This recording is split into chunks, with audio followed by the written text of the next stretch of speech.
दोस्तों, आपने अनेक कहानियां सुनी होंगी जिनमें हॉन्टेड हाउस या भूतिया बंगले का वर्णन किया गया हो।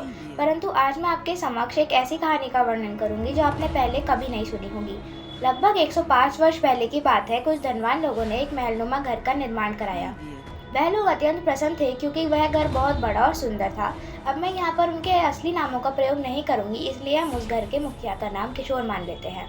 उसकी एक पत्नी भी थी जिसका नाम मानेंगे रूपवती। अब रूपवती और किशोर की कोई संतान नहीं थी, इसलिए उन्होंने एक बच्चे को गोद लेने का विचार किया। किशोर का एक मित्र था जिसका नाम था मोहन। मोहन और उसकी पत्नी की 4 संतानें थीं, उनमें से एक नवजात शिशु था। किशोर के कहने पर मोहन ने उसे वह बच्चा गोद दे दिया। रूपवती और किशोर ने उस बच्चे का नाम रूप किशोर रखा। एक दिन अज्ञात और रहस्यमय कारण से उस बच्चे की मृत्यु हो गई।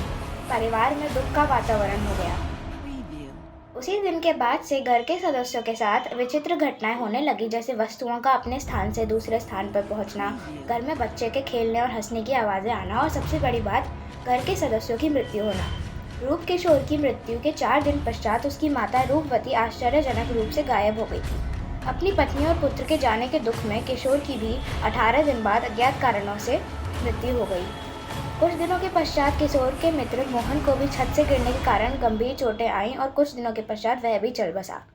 अब यह सब देखकर किशोर के रिश्तेदार उस घर को बंद कर चले गए और यह घर 20 वर्षों तक ऐसे ही बंद पड़ा रहा।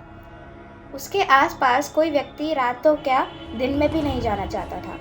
उस घर को लेकर लोगों में तरह तरह की चर्चाएं होती। कुछ लोगों को वहां से कभी बच्चे की रोने की आवाज़ आती तो कभी किसी महिला के लोरी गाने की आवाज़ें आती थी।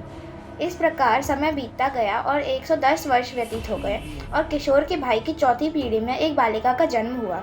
जन्म लेते ही उसके मस्तक पर दिव्य त्रिशूल अंकित था, इसलिए परिवार के सदस्यों ने उसका नाम भवानी रख दिया। जैसे जैसे वह बच्ची बड़ी होती गई, वह अपने माता पिता को बताती कि उसके सपने में कोई घर आता है जो उसे अपनी तरफ बुलाता है।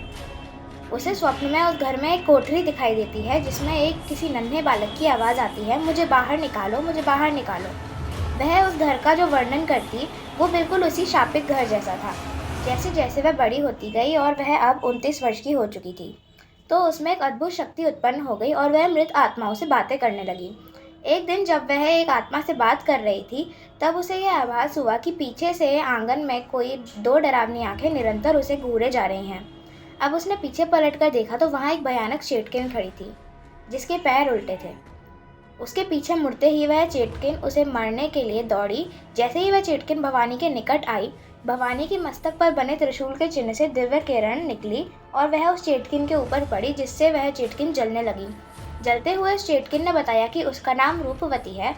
हाँ, ये वही रूपवती है जिसका उल्लेख हमने कहानी के आरंभ में किया था, और ये वही रूपवती है जो अपने पुत्र की मृत्यु के पश्चात आश्चर्यजनक रूप से गायब हो गई थी।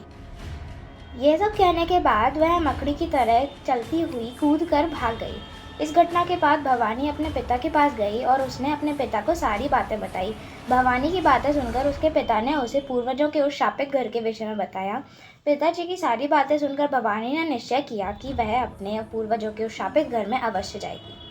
मित्रों, आज के लिए बस इतना ही। आगे की कहानी हम सुनेंगे इस वीडियो के अगले पार्ट में और जानेंगे भवानी और उसके पूर्वजों के शापित घर के बारे में। तब तक के लिए नमस्कार। देखते रहिए हमारा चैनल मिस्टीरियस साइड।